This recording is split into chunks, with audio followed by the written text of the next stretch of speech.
In Christian tradition and in interpretation over the last 2,000 years, there have been Christians right from the church fathers of the early period right on up who believe that Isaiah 14 is giving us a description of the fall of Satan, and that Ezekiel 28 is talking about the fall of Satan. I would argue that Isaiah 14 is not giving us a history or story of the fall of Satan. I think I can argue that pretty persuasively. As we look at Ezekiel 28, it's possible that it's talking about an angelic being. I think it's actually talking about an Adamic figure. It's comparing the king of Tyre to an Adamic figure. In any case, either way, it's not giving us a history or a narrative or the story of the fall of Satan. And when we discuss passages like Isaiah 13 and 14 on the one hand and Ezekiel 28 on the other, we have to acknowledge they're difficult texts to interpret, and we have to show, I think, kindness and respect to others who have different views from us. I don't think the answers that we give to this question alter the Christian faith in one way or the other. So first of all, we look at Isaiah chapter 13.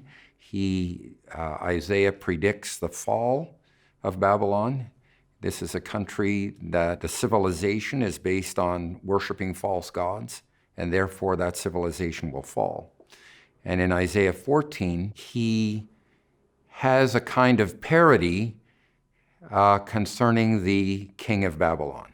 This is clear where he says, most translations translate it this way: you shall lift up or you shall raise this taunt song against the king of Babylon. The Hebrew word that's used there is the word mashal, which literally means a comparison or a parable. We could even call it a parody, because what Isaiah is doing in this text is he's making a comparison to two things. First of all, it's a parody on 2 Samuel chapter 1. In 2 Samuel chapter 1, we have David's lament over the death of Saul. If you look at the literary structure of 2 Samuel 1 and Isaiah 14, Isaiah has turned everything on its head. He's turned everything upside down. This is what happens when you have a parody. Let's say everyone knows what a parody is. For example, Robin Hood Men in Tights is a parody on the Robin Hood story. So you take a story and you turn everything upside down and you make fun of it.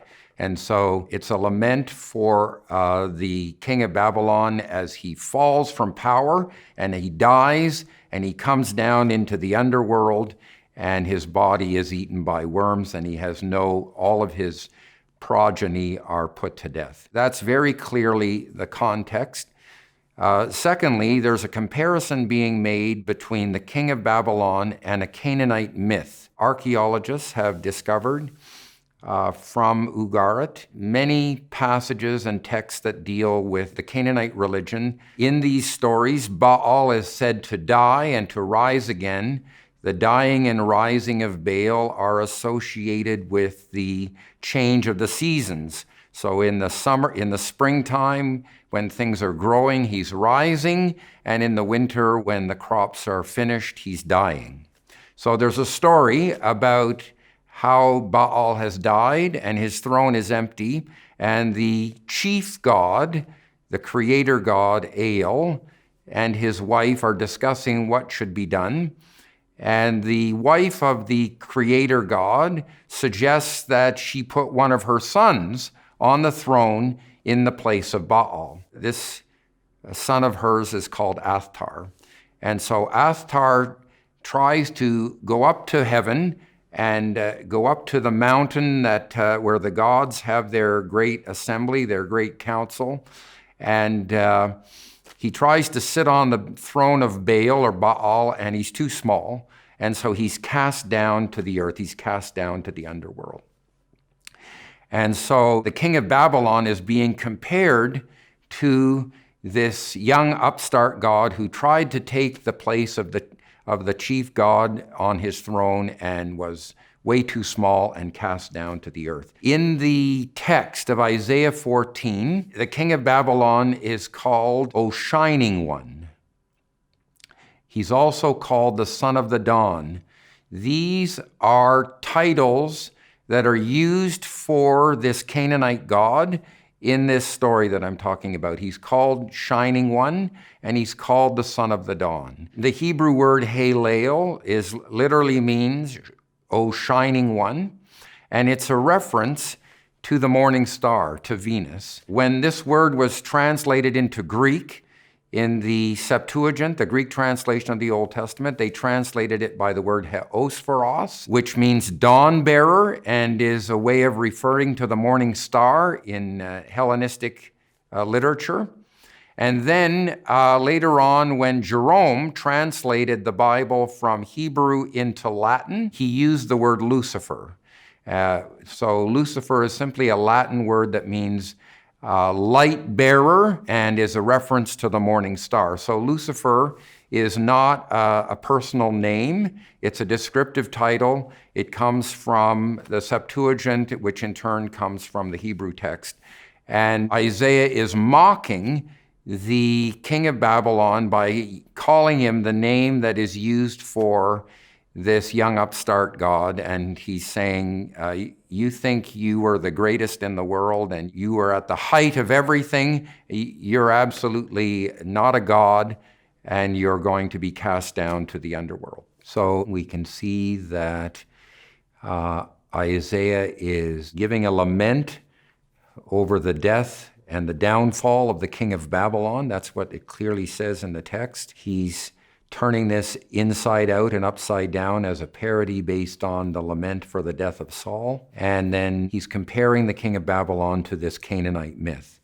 So in conclusion, this doesn't really give us any information about the fall of Satan. Undoubtedly, we could say that the arrogance of the king of Babylon is inspired by the devil. The pride of the king of Babylon is inspired by Satan, but we don't have a history here of the fall of Satan.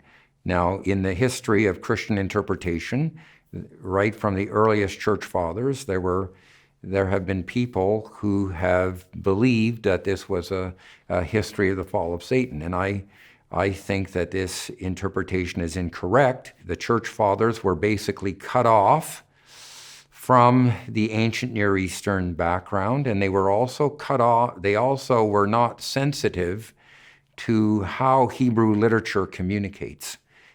Their background and their heritage was from Greece and Rome, and so I don't think they came up with the correct interpretation. Another difficult text is Ezekiel 28. As we try to interpret this, we have to stop and ask ourselves the question, what is the genre? What kind of literature are we reading? So let's just stop for a moment and think about a newspaper. Many young people don't even remember what a newspaper is, but if you think about a newspaper, it has many different kinds of literature. So you have the front page news, then you have sections on business, on leisure, you have comics, you have obituaries, you have stocks and bonds. So there's many different kinds of literature in a newspaper. If we were to compare, for example, the front page news with the comics, could we say that there's truth on the front page and no truth in the comics? Well, that would probably be a mistake. They're actually completely different kinds of literature. There might be more truth in the comics than there is on the front page. They're talking about all the same things that are being discussed on the front page. It's just a completely different way of communicating. So when we think of, when we look at the book of Ezekiel, I would say that Ezekiel is apocalyptic literature, which means that he uses very colorful metaphors and symbols to communicate. Let's put chapter 28 into the context of the whole book. So first of all, we have three major visions. Chapters 1 to 3, he sees God on a throne, and there's all these wheels within wheels, and the whole thing is in motion. He sees something similar in chapters 8 through 11. Both of these are called visions of God. I saw in visions of God.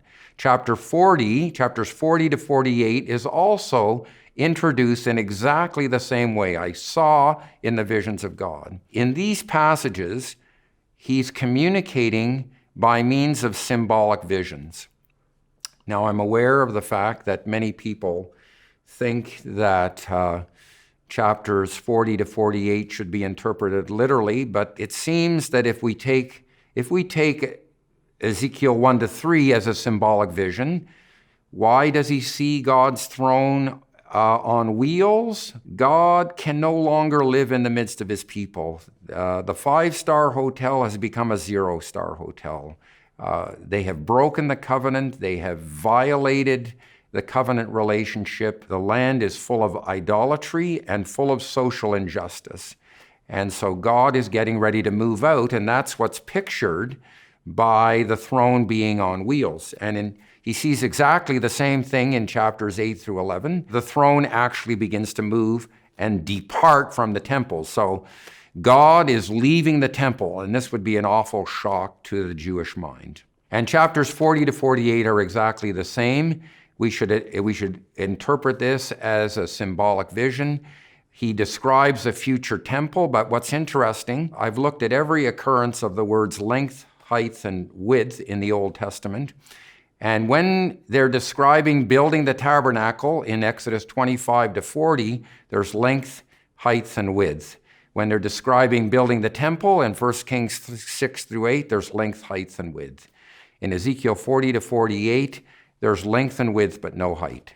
So it's not a blueprint for a real building. Ezekiel is trying to give a vision of idealized worship. He's trying to give them a vision of what the pure worship of God looks like in the future. And there are many other things that are unrealistic. For example, out of the center of the temple, there's a river, and this river grows and expands unlike any river in the known world. So it's not a real river. It's a picture, it's a symbolic vision saying that God's Spirit is going to transform the new covenant community. When we look at the rest of the book of Ezekiel, Ezekiel communicates by dramatic actions. So in chapter 4, he has the drama of the brick in the frying pan. The brick, he draws the siege of Jerusalem on a brick, and he has a frying pan symbolizing that their prayers for help are not going to get through. God is not going to listen to their prayers anymore, and he's going to hand them over to judgment. Chapter 4, he lies on one side for 390 days, and he lies on the other side for 40 days. This is a symbolic action. If we add 390 and 40, we get 430, which is the number of years that they were in bondage in Egypt. And he's saying before God comes to rescue you, there's going to be another long, difficult period. In chapter 4, he has the drama of the diet during the siege of Jerusalem. In chapter 5, he cuts off his hair and throws it out the window. These are symbolic acts. In chapter 12, he gets his suitcase and shows that he's ready to go into exile. In chapter 12, he has the drama of anxious eating, showing that he's ready to go into exile. Chapter 15, the allegory of the useless vine. Chapter 16, the allegory of the young woman and her two sisters. Chapter 17, the allegory of 2 eagles and a vine. Chapter 23, the allegory of 2 adulterous sisters. Chapter 24, the parable of the cooking pot. Chapter 24, even the death of Ezekiel's wife is a symbolic act. And then chapter 31, the allegory of Assyria as the cedar of Lebanon. So the book is full of allegories, of parables, of symbolic visions.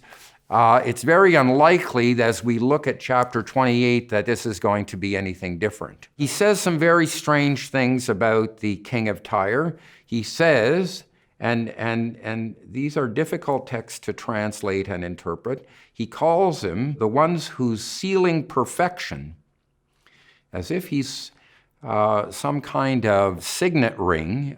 In the ancient Near East, a king would have a ring, and there would be a special stone there, and his name would be carved there in mirror image, and he could press that into a blob of clay, and that would be signing something. He's called a cherub that covers or overshadows or guards. Some translations have anointed cherub. Some translations say you're the model cherub.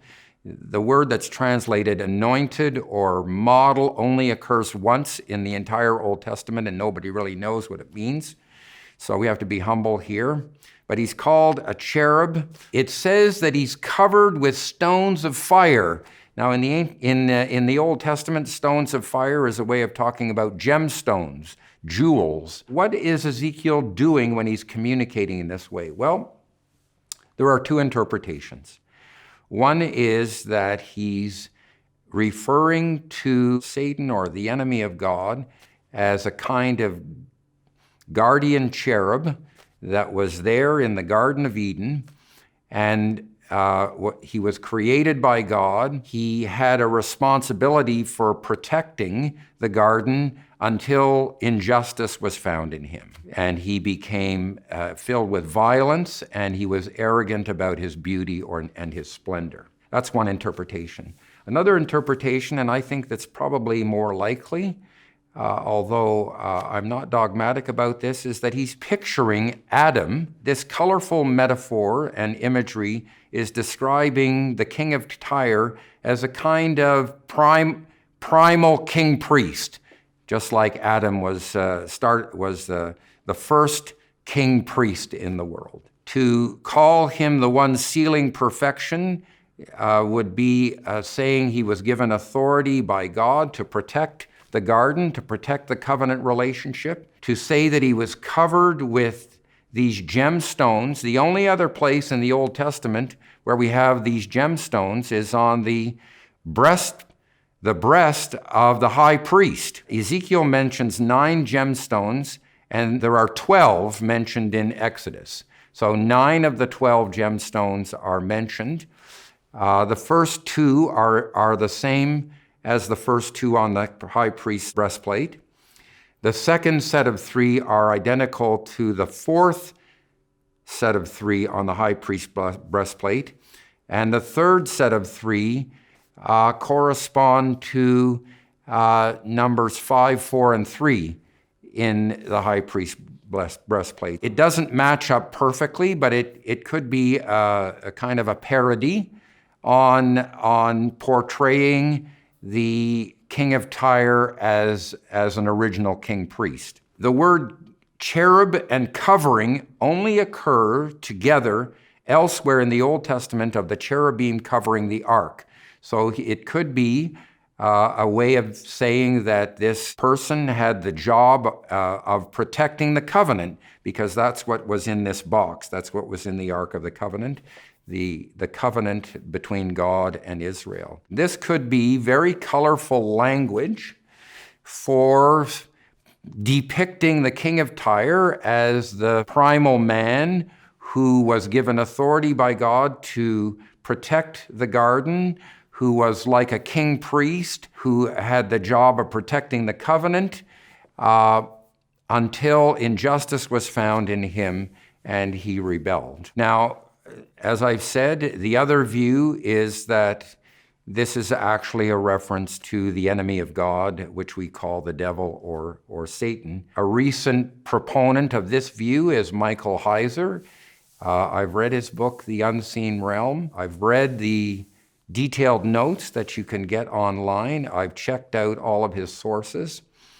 It seems to me that in this case, he's overemphasizing the background from the ancient Near East and underemphasizing the background from the Old Testament itself. So what I've done is I've tried to explain the imagery in Ezekiel 28 using the background of the Old Testament itself. He does different things with the text. Instead of reading, you are the one sealing perfection, He says this is a word that doesn't occur anywhere else in the Old Testament, but it occurs in Aramaic and it means a snake. This is a difficult proposal because he's proposing a word that doesn't occur anywhere else in Hebrew with the meaning of snake.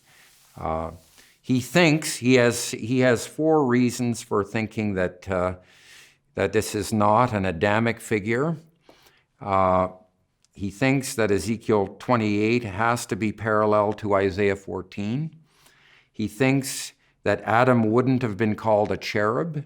He thinks that it's not appropriate for Adam to be filled with violence, and he doesn't think that Adam would have been arrogant about his beauty. I don't find those 4 reasons persuasive. I don't see any a priori reason why we have to interpret Ezekiel 28 the same way we read Isaiah 14. In Ezekiel 28, he describes this person as a covering cherub. Well, we know from the New Testament that the devil or Satan is an angel. Paul calls him an angel of light. In Matthew 24, the final judgment is reserved for the devil and his angels. So it seems to be clear that he is a supernatural being, an angelic being, but there's no evidence anywhere else in the Bible that he's a cherub. A cherub is one kind of angelic being, but there are many kinds of angelic beings. And we shouldn't jump to the assumption that just because the devil is an angelic being that he's actually a cherub. Cherubim are some kind of angelic being that have a guardian function. In Ezekiel 1-3, the cherubim are guarding the throne of God. Cherubim were put after Adam and Eve sinned and rebelled against God. Their cherubim were posted at the doorway to the Garden of Eden to guard and protect the way of the tree of life. So it could simply just be a metaphor for Adam's role as protecting God's world, protecting the covenant relationship. There's no strong evidence one way or the other that we should or shouldn't interpret this as a reference to the devil or Satan. Then we look at the argument that he was filled with violence. Well, violence is a term used, for example, in Genesis 6 for the fact that when people had turned away from worshiping God, they were treating each other with social injustice. Once you rebel against God, the natural result is to treat others with social injustice. The 2 parts of the covenant are worshiping God and not idols, and treating each other in truly human ways, treating each other with justice and righteousness. And so that is a good expression of Adam's sin, I think. And in Ezekiel 28, it says he was proud of his beauty. Well, in the prophetic books like Isaiah, beauty is a picture of social justice. It says he was proud of his skill or wisdom, which means he was relying on his technology. The king of Tyre had set up this amazing shipping industry all over the Mediterranean and was in charge of the commerce and trade for the whole world. He was like the head of the New York Stock Exchange. He had his optic fibers down to 11 milliseconds, and his technology was impeccable. So the same thing could be said of Adam. Adam relied on his own skill, his own wisdom, his own technology. He didn't rely on God. And he decided that he was the one who would determine what was right and what was wrong for himself. That's what the phrase, the knowledge of good and evil means. It means I am going to decide for myself what is right and what is wrong. I am going to be morally autonomous, and that's what it means to think like God. And that's exactly what it's saying in Ezekiel 28. Where does this leave us? Well, one interpretation, which I lean to rather strongly, is that the king of Tyre is being compared to Adam in his rebellion against God and his arrogance, his pride. and he thought of himself as being a god. And as a result of that arrogance and pride, he will be cast down to the earth, and he will die like a man. If the other interpretation is correct, that it's actually talking about the enemy of God, that we call the devil and Satan elsewhere in the Bible, then it simply tells us that this was a being created by God and continued until evil or injustice was found in him. So it doesn't really give us a narrative or a story about how Satan fell. He just suddenly appears in Genesis chapter 3. We know that God created everything, so he must be an angelic being created by God. How he turned against God, how he became the enemy of God, how he became devoted to evil is not something that is clearly described anywhere in the Bible, although there are many people that would like to fill in the gaps. Thanks for watching Honest Answers. Don't forget to subscribe.